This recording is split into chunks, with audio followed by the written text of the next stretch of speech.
Okay, now we're underway, and we'll kick things off with our joke master, Meg.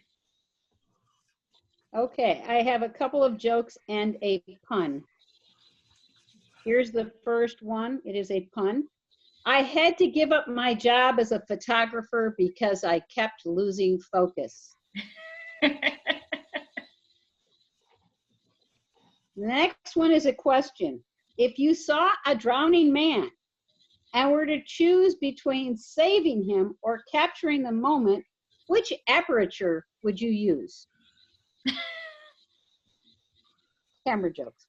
Okay, and the last one, photographers are very mean. First they frame you, then they shoot you, and then they hang you up. Excellent. Thank you, Meg. Those were perfect. Perfect for our theme. Well, I don't know. That's a tough act to follow.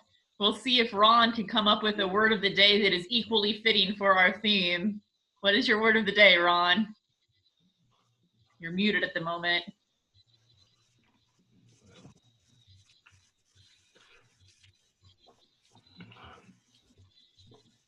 I didn't realize I was the word of the day.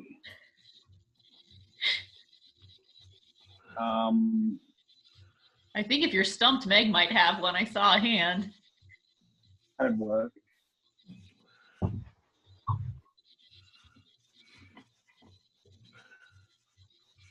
I'm actually still trying to send these photos, and I don't think they go through. Okay. You want a word of the day? Go for it, Meg. Okay, the word of the day is envisage. E-N-V-I-S-A-G-E. And there's two definitions. The first one is to look at something in a particular manner. And the second one is to have a mental image in advance of your realization. So if you had a goal or a mission or a painting or some kind of artwork that you were going to do, first you would envisage what you wanted to accomplish. So it's the mental picture you carry in your head before the thing comes to life. I think that in this group, we frequently envisage the day where we will be back together in person, create that mental image until we can have the image for real. Right. I'm envisaging deja vu because guess what? That was the word of the day at the Ad-Libbers meeting last week. Oh, that's funny. I love it. So we're having deja vu all over again. That's perfect. Well, with that, I will turn things over to our general evaluator to introduce his team. And today our general evaluator is Eamon. Take it away, Eamon. Maybe if he's there. Yes, standing by.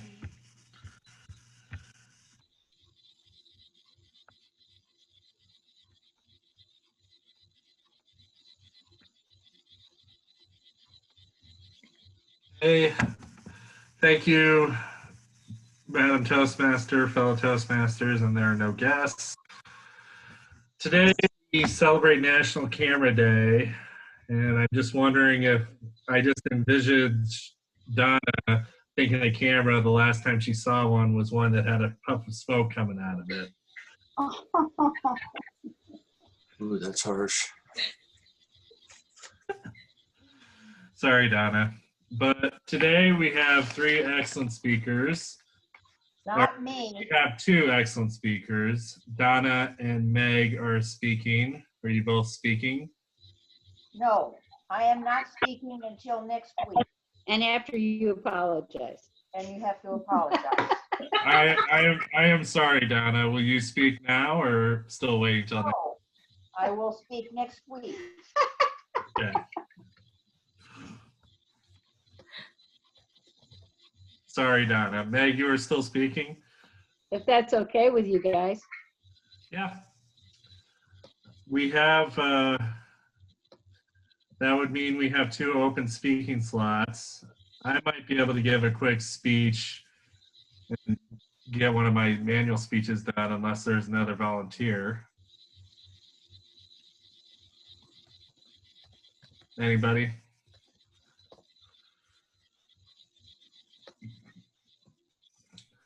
Okay, so I'll give a quick speech and then Meg, I think, do you mind being my evaluator? Because this is like the second speech learning from your evaluation and you evaluated my last speech. Would that That's fine. be okay?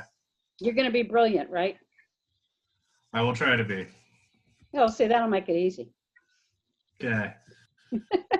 So Robin, you're evaluating Meg's speech. Do you have any insight into Meg's speech, which I think is an HPL?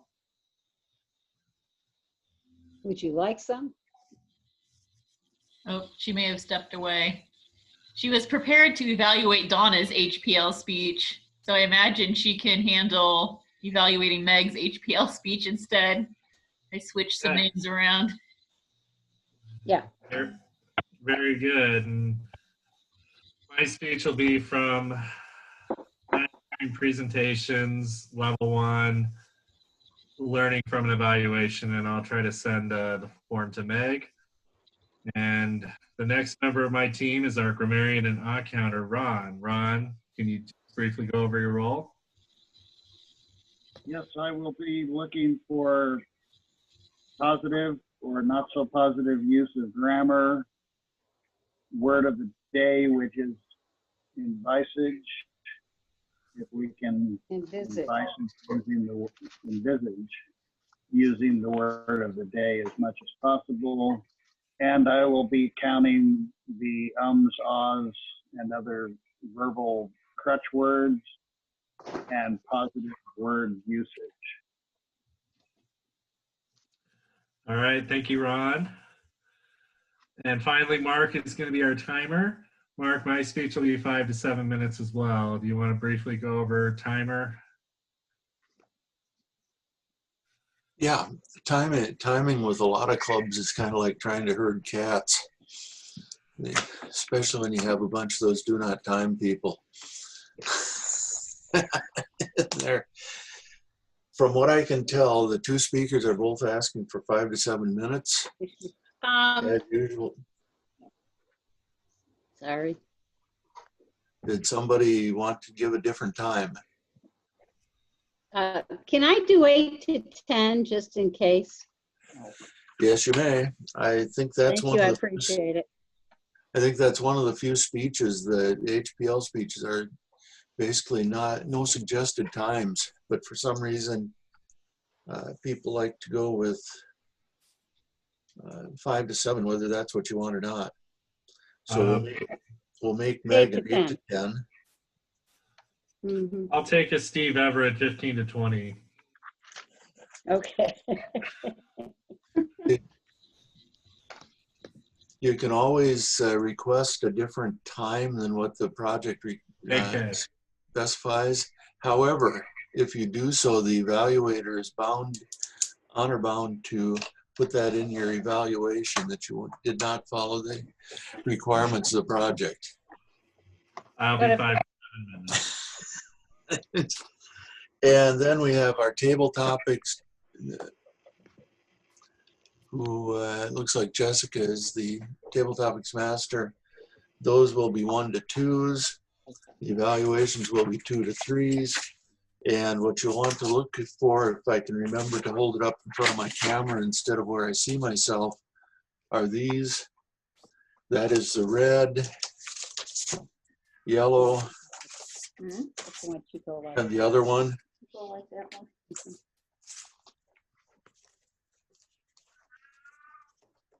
And I believe that pretty well handles it. Back to you, Mr. General Evaluator. Thank you, Mark. A reminder that Robin will be our ballot counter, and at the end of the meeting, I will give my thoughts on the meeting, and I will return control to our Toastmaster. Thank you, Eamon. And I do not have introductions from either of our speakers. Meg is basically out of time to give me hers since she's up first, but Eamon, if you want to send me an introduction either in chat or email, I can Sure. then use that for your speech. So let's figure out what it is that I know about Meg's speech. I know that Meg is working on completing her high performance leadership project. I have been told that I am part of her guidance committee, so it must be a project that I helped her with. I have a guess as to what it might be, but I'm not certain if my guess is right. So I'm ready to hear if I know what project it is that I helped Meg with in her high performance leadership conclusion speech. Let's welcome Meg. Okay.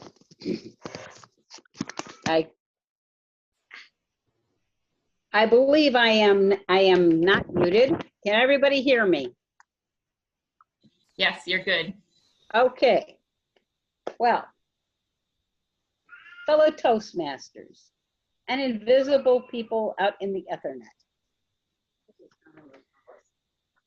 There are over 358,000 Toastmasters in the world. But the surprising thing is less than 1% of them are distinguished Toastmasters. Now, Distinguished Toastmaster is the highest award you can get in Toastmasters at this point in time. When the aliens take over and the robots replan everything, I'm sure things will change. But right now, we're dealing with the end of the legacy program. Now, in the legacy program, background noise. In the legacy program, a person has to give over 40 manual speeches. They have to help with their club. They have to do all of the roles for a meeting. They have to help by being a club officer, by being a district officer, by either coaching or mentoring a club. And if that weren't enough, they have to do a thing called a high performance leadership, which I think is parallel to people who take a corporate thing known as project management. Now, I had accomplished most things and was in no hurry after having looked at the manual to get the high performance leadership, since it is written in corporate jargon. You know the difference between corporate jargon and other forms of learning. You have, for instance, there are the people who can read schematics or can see something that is taken apart, put it back together. They can do recipes. That's one type of thinking. Then there are the people who do step by step, 1, 2, 3, 4, 5. Then you have people like me who go 1, 2, 7, 33, 66, done. But then you have corporate. Corporate has you going through 7.5 pages before you get to a vague description of possibly step 1. And that is one of the problems with the wonder that is the HPL. But because legacy is ending, and because I am not the only person in this situation, I thought, heck, my HPL, you know, you help somebody by helping yourself and vice versa. I would not only get my DTM, I would make sure Donna got her DTM. Donna has been in Toastmasters since at least the 1980s. The club she belonged to originally is now a dusty memory on the back bookshelf somewhere at UNMC. And so my first problem was getting together all the records. Fortunately, Donna is excellent record keeper. And between her and Toastmasters International and way too many phone calls, we did get her records, and it turned out all she needed was the HPL and the district leadership. So what did I do? Got to go to the TLI. I went to TLI and I went and I bugged people. I bugged Jessica. I bugged Rebecca. I bugged Connie, I bugged Marion a lot. And eventually people said, oh, okay, you know, there's still one officer left. And it was in an area that Donna didn't want to travel to. Donna doesn't like to drive at night. Donna doesn't like computers. So I had a few obstacles in my way. There were also clubs that she didn't necessarily know, and 2 of them were corporate. So I used our meetings at District B to do all of my conference calls, all of my guidance. And what I couldn't do that way, I did by messaging, by email, by phone calls. And Jessica was my IT person, because as much as Donna doesn't know IT, I'm pretty darn close. So the first thing I had to do was get the job. And Donna agreed that she would do district leader if I would be her assistant leader and her driver on particular occasions, and that I would help her with the computer stuff. Lo and behold, we did this. We went to DET meetings, which are the meetings that all of the presidents and the vice presidents of education and all of the district officers attend. We went to the club meetings, and we were supposed to go at least twice, but let's face it, we went a lot more frequently than that. And each club had a slightly different problem. The people at Dynamic Speakers seem to have their clubs rotate from different days and dates. The people from Road DTM, they had tons of awards, but they didn't have enough members. I became a member, I became a mentor. And the 2 corporate clubs were in-house clubs. The most interesting one was Big Red. Big Red has half-hour meetings. Everything you need to get done gets done in 1/2 hour. Well, 29 minutes, let's be accurate. So the problem with online delivery is you weren't allowed to advertise in the building itself at all. You couldn't put posters up, they didn't have open houses, any of that. So we started going from where they were to help them set goals. One of the things we suggested was to do anything that could be arranged off of the agenda time online. So any events planning, any agenda making, any manual information, any heads up about events was all done online prior to meetings. I am happy to say that I got a letter today, a message today from Talia over at Big Red. They made distinguished. The other club that made distinguished was Road to DTM, and their problem had been membership, and they got their needed members. The other 2 clubs, on-time delivery, had a problem with, they didn't know Zoom, and they weren't allowed to advertise anywhere except by word of mouth. So they had flyers. We got Jessica's little cards, and we handed out a stack like that of them, and they used them and pushed a club, I'm using and way too much, they pushed a club meeting that would all be about how to do Zoom meetings. As a matter of fact, they did a month of those. They got very far.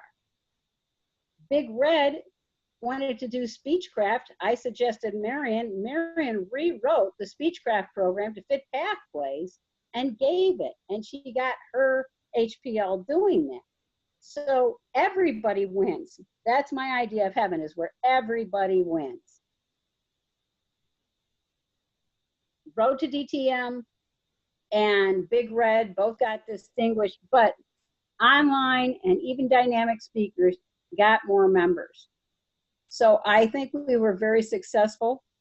Donna got her part completed. All the reports were sent out. She got a little bit more comfortable with dealing with the concept of computers and smartphones. And, and now she is trying to conquer HPL as well, high performance leadership. So that is where I am at with my HPL. I am sure next time I will do it much more intelligently because I understand Pathways has tons of HPL. And my first one is coaching, so I will have an HPL. Look forward to new and exciting advances. Thank you. Thank you, Meg. My guess as to what you ended up going with your HPL was correct. That was the most recent thing you had told me, so I figured that was what it was. And Marion pushed it. And Ron, I did receive your photos. Yes, I looked at them. I'm going to use them for table topics. So you have that to look forward to. I had some other photos that I was going to use for table topics, but I've decided I should use yours instead, so this will be great. Aw, Meg has one too. It's my grand puppy. Your grand puppy? Yes.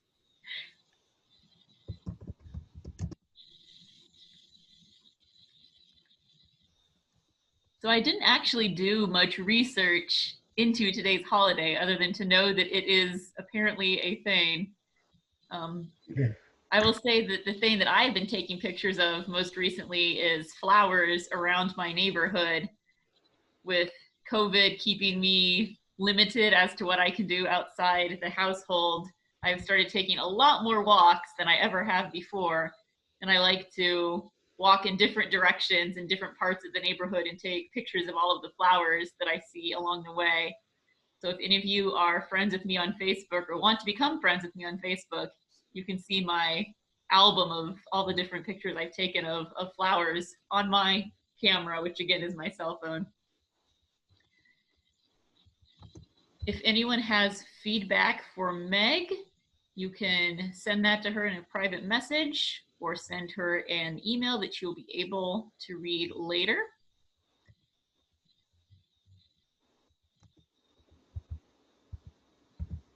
And I believe we can go on to our next speaker. I see he has co-host as requested, so we should be good to go. Eamon is speaking from Presentation Mastery Level 1, the Evaluation and Feedback Project. In this speech, he is going to apply feedback from a previous speech. Eamon will be speaking about his journey to the Crazy Horse Monument in his speech entitled March to the Face. Welcome, Eamon, with March to the Face.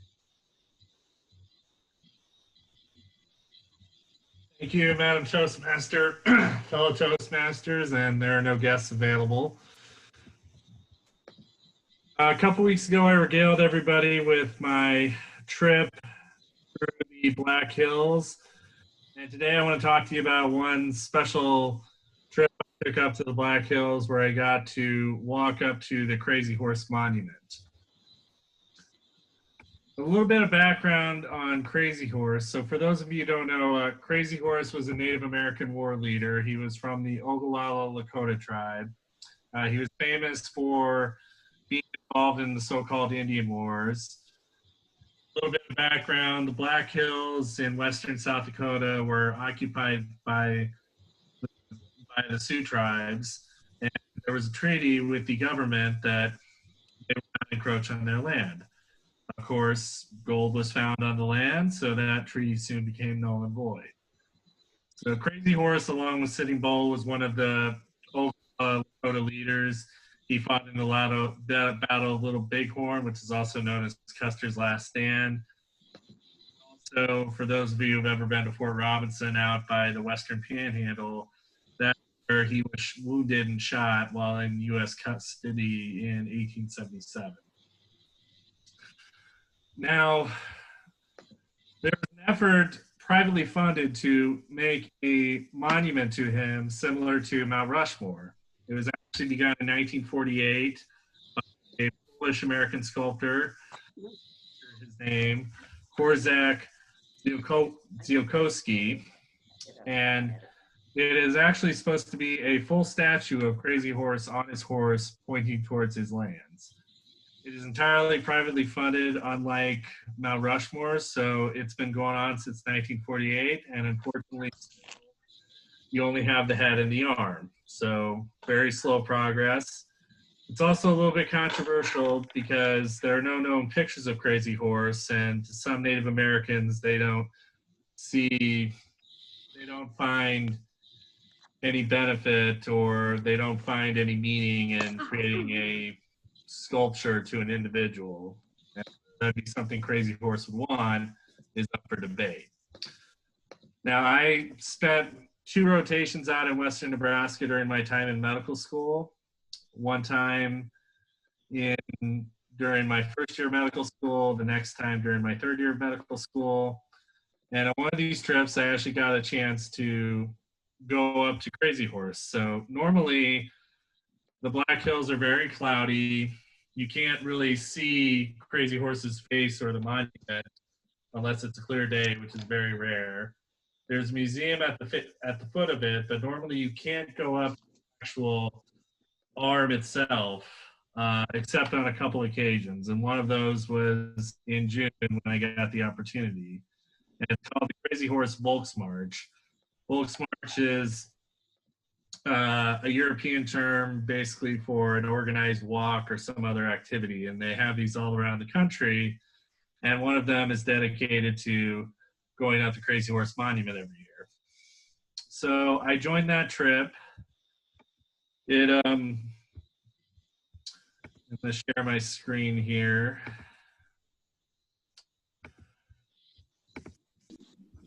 Everybody see that? Mhm. Yes, I see it. Okay. So this is the actual monument itself. As you can see, the only things that you can really see are the face and the arm. And you see a lot of people on the arm currently. So that was the destination. We started about 2 or 3 miles away. And it was a little bit of a hike. A lot of people, so it was a lot of fun interacting with different people from all across the country. And basically you would do a zigzag going up these different tiers until you finally got to the arm. And up on the arm itself, that's the close-up of Crazy Horse's face himself. You can see the detail in the eyes, the mouth, and the nose as well. It's about 80 feet total. And you can see a bunch of people here, families with their children. So overall, a very fun time. Proud warriors, both Crazy Horse of the Lakota and Eamon of the Omaha 229 tribe. A little picture of us face to face. And then a little bit of a side shot of both of us together staring out into the distance. Oh, look at the size of the mouth. It's proportion. Thank you, Meg. So overall, this was something I really was looking forward to since the first time I was out in Western Nebraska and I got the opportunity. The second time I got out there, for any of you who haven't been there, I know Mount Rushmore is the popular one out there, but Crazy Horse in many ways is even more of a educational opportunity, more of a journey. They've got a great museum at the foot of it, and if you get the chance to do one of these Volksmarch, which happens about a couple times a year, and have the opportunity to go up to the arm of Crazy Horse, I'd encourage you to do so. And hopefully one day or many years in the future, this monument will finally be completed. And that is it. Thank you, Madam Toastmaster. Thank you, Eamon. If you would like to send some feedback to Eamon, I know he would appreciate it, especially if you remember his first iteration of this speech. If you have anything that you would like to share with him, improvements that you noticed, or anything further that he could change, I'm sure that he would appreciate receiving those thoughts.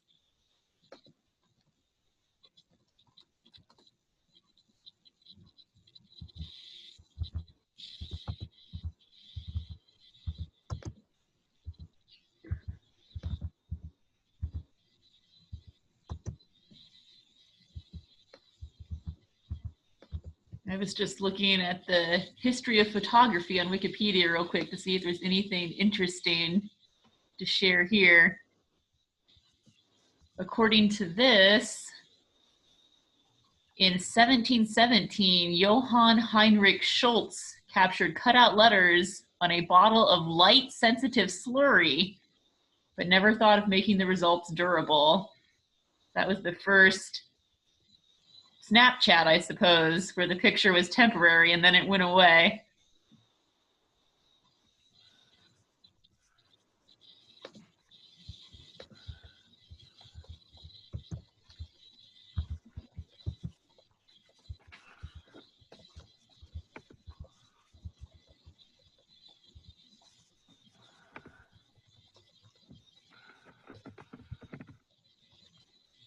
With that, we will move on to table topics.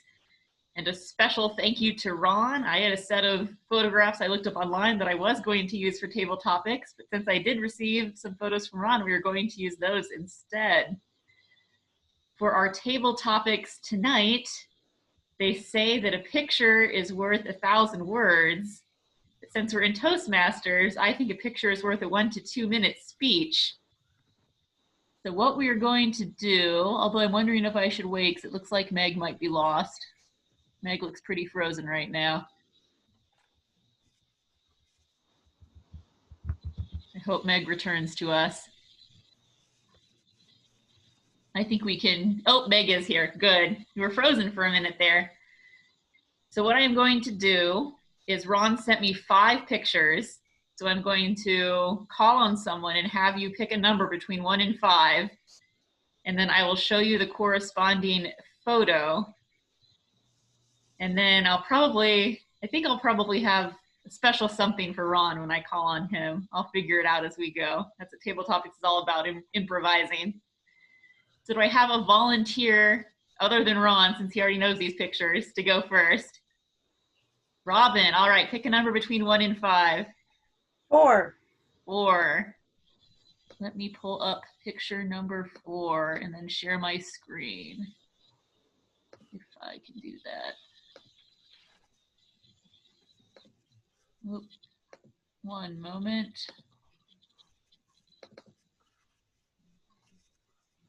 All right, here we go. So I will show you picture number 4 as labeled by Ron, and you can say whatever you like about it for 1 to 2 minutes.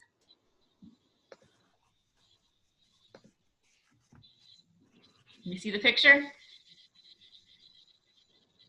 Oh, it's Bambi in the pretty plants.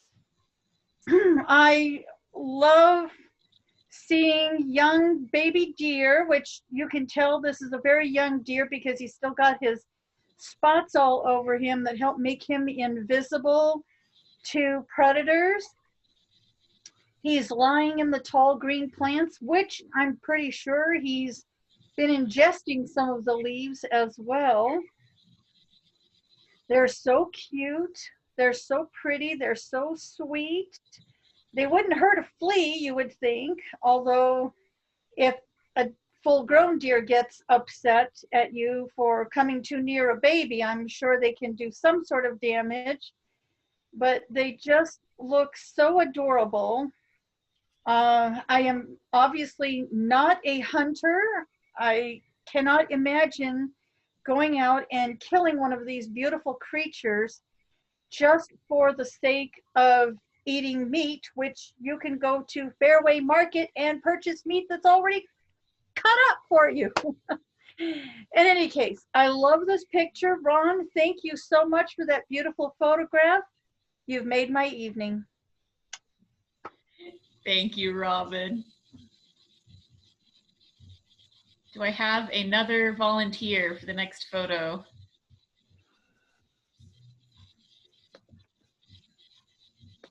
All right, then I will call on Donna. Since she tried to get out of speaking tonight, she has to give a table topic. Donna, please pick a different number other than 4. 1, 2, 3, or 5. 5. 5. All right, Donna, I'm going to share my screen. Hopefully you can see it on Meg's phone. Please tell us something about this photo.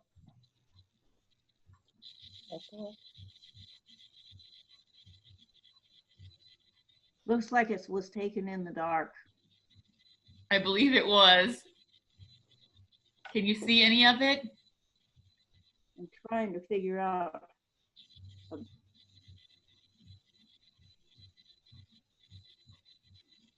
No, I just got a lot of flowers and a hand in front of the screen. I think the hand might be Meg's. Oh, is it a kitty? No, it's flowers. Oh, I was looking at whatever was here. Looks like there's a gnome and an owl in there. Maybe you I should give know. Ron some tips on how to use better lighting, Donna. Also Bigfoot and a jackalope. I don't know if Donna's time has started yet. If not, it probably should. Donna, tell us something about this photo that you either can or cannot see.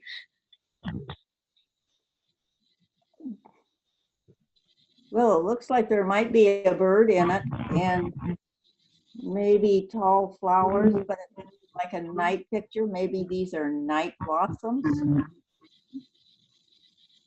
And the picture just disappeared off the screen. There it goes. Maybe it's a peacock tail. Peacocks are usually not out at night. Yeah, it's a peacock. Flare. That's all flowers.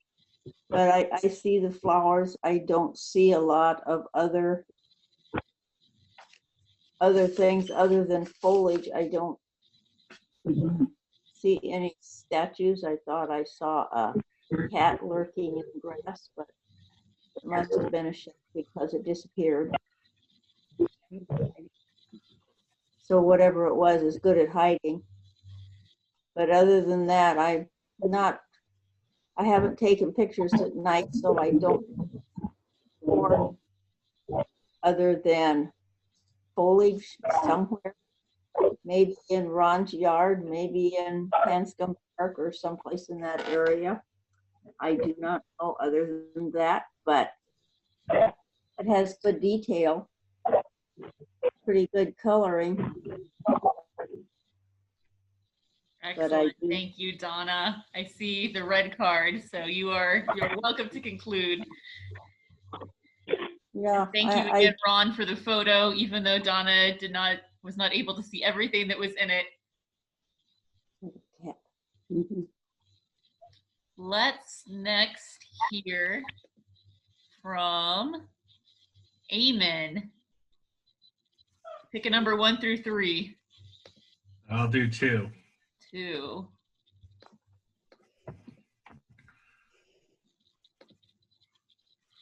And if you really don't like the photo, you can speak on a previous one as well, I suppose. Or a if you can't different see one. it. These are all taken by Ron. Yes, well, they were sent to me by Ron. I assume he took them or had somebody else. Yeah, okay. All right. What do you think of this photo, Eamon?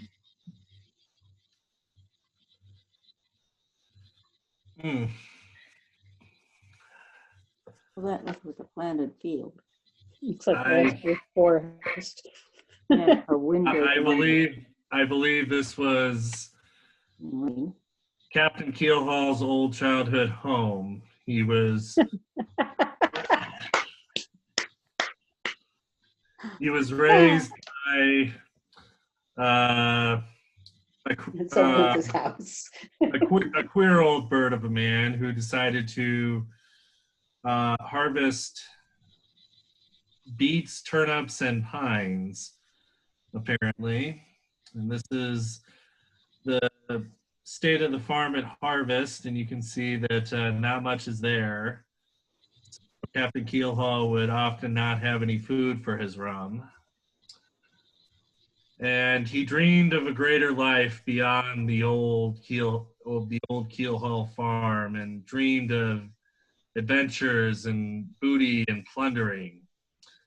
Unfortunately, there weren't many wenches out near the countryside where the Keelhauls resided. So one day, Captain Keelhaul took up his rum bottle,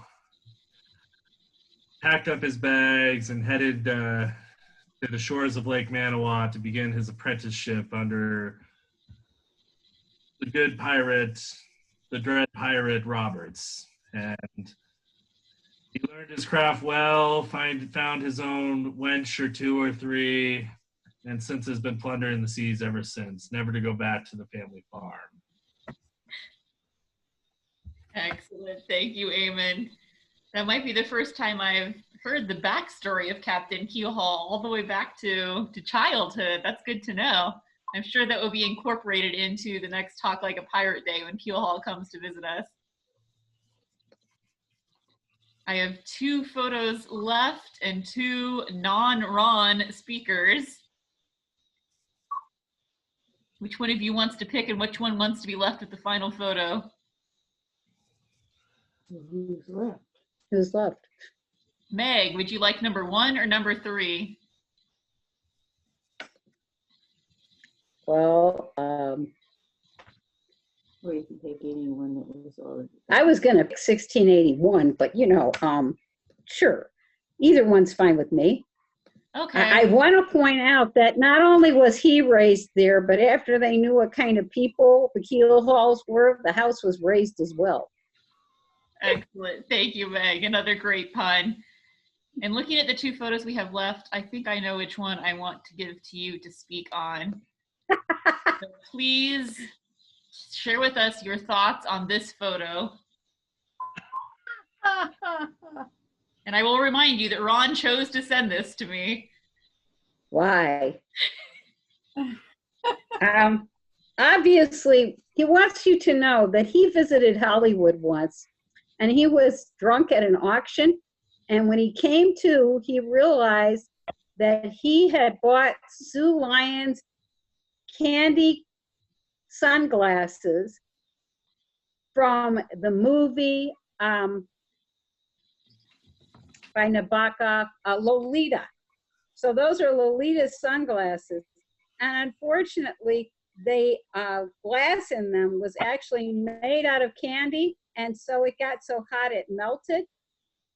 And that is why these glasses look that way now. Fortunately, he did not win the swimsuit she was wearing, for which we are all grateful. And I just want to know that next time he goes to an auction, he should go with somebody, because I hate to think what else is in his closet. Thank you. Thank you, Meg. And for our penultimate table topic, I will present Mark with That the was the final penultimate. picture. Mark, our final non-Ron. Penultimate table means topic second to last, respondent. so that was the penultimate. Well, I still have a question for Ron. So Mark is the penultimate, the ultimate picture, but the penultimate speaker. So Ron, please share with us your thoughts on this final Ron Kroenke original photo. I think you assigned that one to me, Madam Topics Master. What I see here is a very early picture of Captain Keelhaul before he went to sea, before he went to Lake Manawa to learn how to go to sea. In fact, before he got over being just a bit of a nut. Now, you see that every year. Oh, did I say, no, the squirrel is not Captain Keelhaul. It's the nut that the squirrel's eating. We experience that every year on Talk Like a Pirate's Day, when we see how Captain Keelhaul, his spirit, actually goes out and infects Mr. Kroenke. That's not really Ron controlling himself when he dresses up like that pirate. That's Captain Keelhaul expressing his will, his spirit's will, through Ron, forcing Ron to dress up so that he can continue to portray Captain Keelhaul as a bit of a nut. Madam Table Topics Master. Thank you, Mark. And for our final table topic speaker, Ron, I will give you a choice. You can either choose a number for one of the photos that I had originally pulled up before I received yours and do the same thing everyone else did with one of those random internet photos. Or you can share with us your inspiration as a photographer and how we can be equally inspired to create such wonderful photos as the ones that you shared with us tonight. So would you like to pick a photo, or would you like to tell us about your inspiration? I'll pick a photo. All right, pick a number between 1 and 10. 9. 9.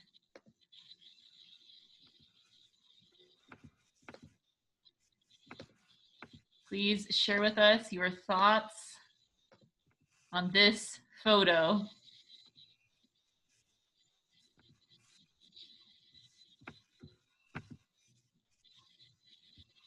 I tend to take good photos without a tripod. Also, I'm a very, very good shot with firearms because I have a pretty good knack of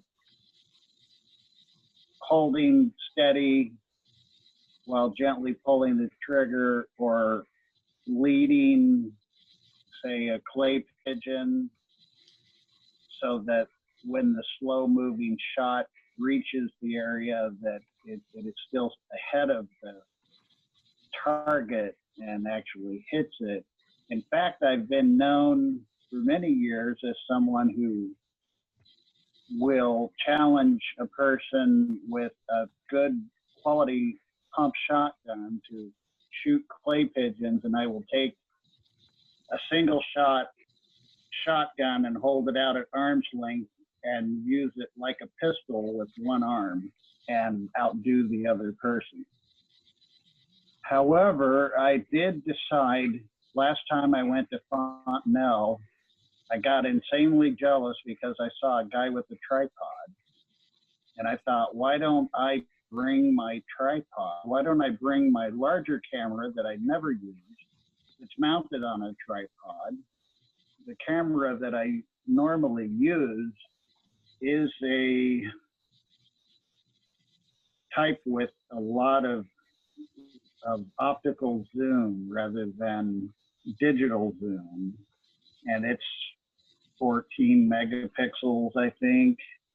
And it has 1080 quality on the video. It's a quick camera compared to what a real camera would be. And my Canon Rebel is also in that category. A real camera probably costs like $5,000 and comes with a variety of lenses. I do pretty well because I can spot things to take pictures of and frame them well at any moment in time, so that I'm known to be a crack shot and a constant photographer who actually gets some good results. I have some very good pictures on my computer, but in my haste, I picked these because they had a little bit of interest and they were easy to dump into my email box and send them. I will now heed the time limit and stop dragging, return control to the table topics now. Thank you, Ron. And thank you once again for sharing your photos. If you do want to share any other photos with us, I'm sure we would all enjoy receiving them in email.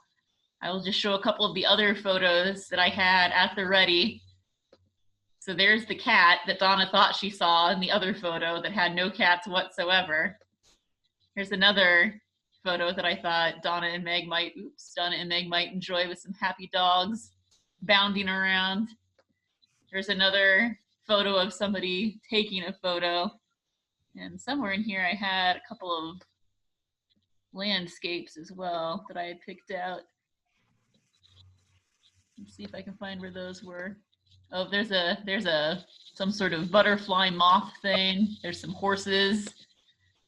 All the photos that other people took, other mystery internet people that nobody got a chance to talk about.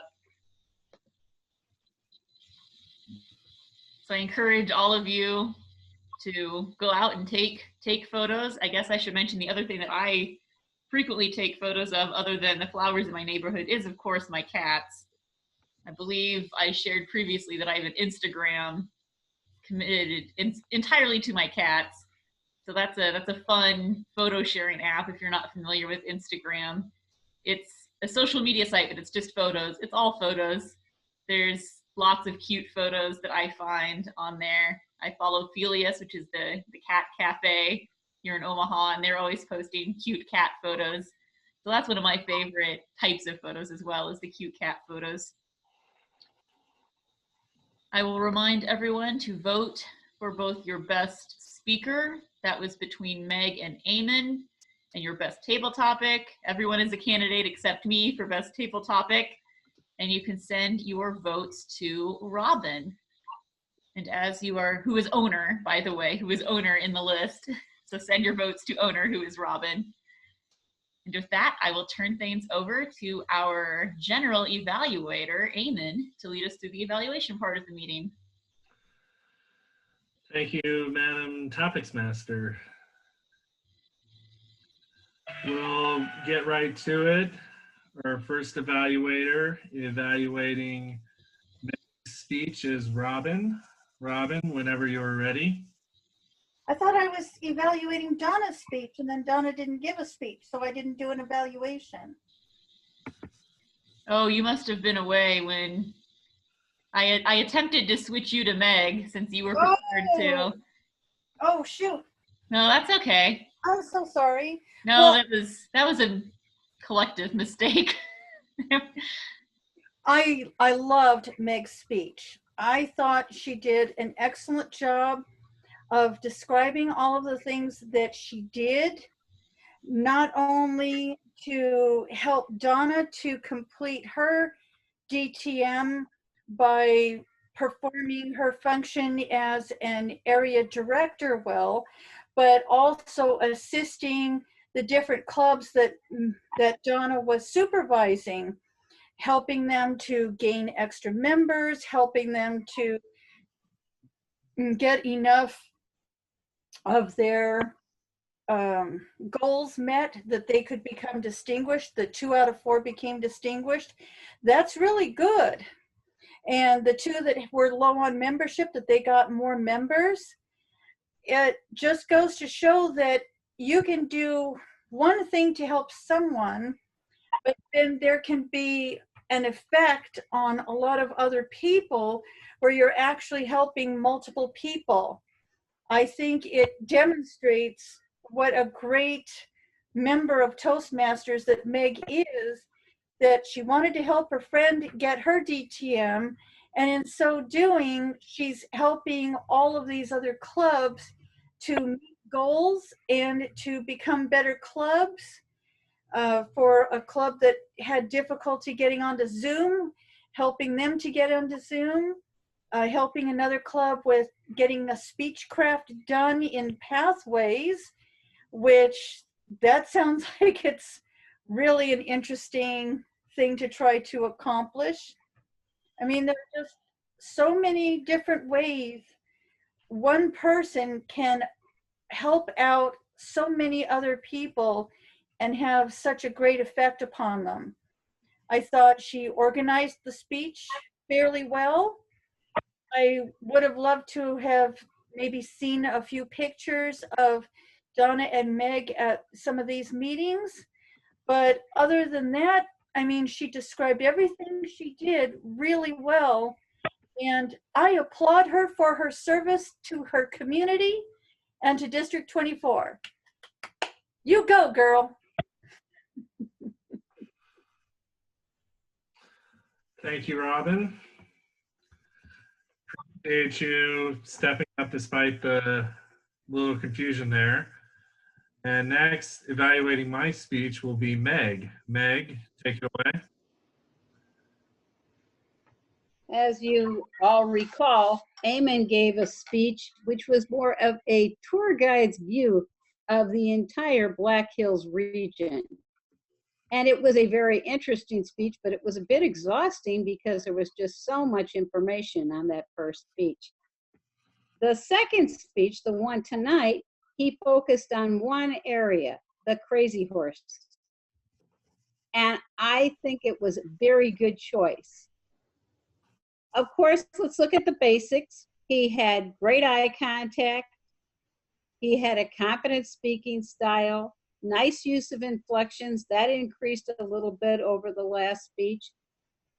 He was able to help us envisage what he saw. I loved the pun about as a member of one Indian tribe to another, and he was a member of tribe 229. I thought that was cute.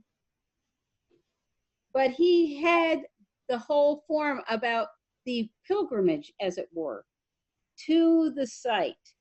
And he gave it a kind of a spiritual aspect, which I definitely believe is there. So it was a different perspective. It was very personable. I like this speech so much better than the other. And I love the reference to the Dread Pirate Roberts because, of course, that's one of my favorite movies is Princess Bride. So I like that too. All in all, I think it was an excellent speech. It had a little bit of humor, it had a lot of warmth, and it had a lot of information. Thank you. All right, thank you, Meg. I appreciate it. Please vote for your best evaluator between Robin and Meg and send your votes to Robin. And I'll ask for the timer's report if that is ready. Such as it is ready. One of the side effects of going virtual is we have a tendency to forget protocols in terms of passing off control. So it was very difficult to figure out sometimes when the person actually started speaking. And in Meg's case, I was off wool gathering someplace and didn't catch when she started speaking. However, Meg, I had her down as an 8 to 10, and she spoke for at least 6 minutes and 45 seconds, but less than 10 minutes. Eamon was 5 to 7. He spoke for 6 minutes, 6 seconds, as near as I could tell. On the table topics, Robin, I had at 121, Donna at 226, Eamon at 149, Meg at 110, I was at 124, and Ron takes some sort of a prize at 3 minutes and 5 seconds. And on the two evaluations, again, it was a little tough perhaps to figure out when the evaluations were starting, especially Robin's where she wasn't sure she was supposed to, but you did a nice job anyway. I think for the official evaluation, Jessica's been recording, and the official evaluation for the award can be taken from the recording. In any event, Robin evaluated for 2 minutes, 22 seconds, and Meg evaluated for 1 minute and 31 seconds. All of these are, of course, plus or minus some margin of error. Mr. General Evaluator. All right, thank you, Mark. And finally, last but not least, Ron will be giving the grammarian an Akana report. And I envision a great report. Thank you, Mr. General Evaluator. For my accounting, I heard Eamon say, and I think, just to be generous, positive word usage, I like that Eamon threw in some German language and said he went on the Volkswalk. Also, I enjoyed Meg's not looking forward to finding out what else Ron has in his closet. I thought it was colorful language. And word of the day use, I used it, Meg used it, some other people used it. Did anyone else use the word of the day? I did. Jessica did. I meant to say that rather than where there's smoke, there's fire, that I was able to envisage Eamon using the word 10 times. Mr. General Evaluator. Touche. I deserve that after my Donna joke. Well, Actually, the photography methods used in Donna's day were a stand with a bird pecking a rock, if you remember the Flintstones.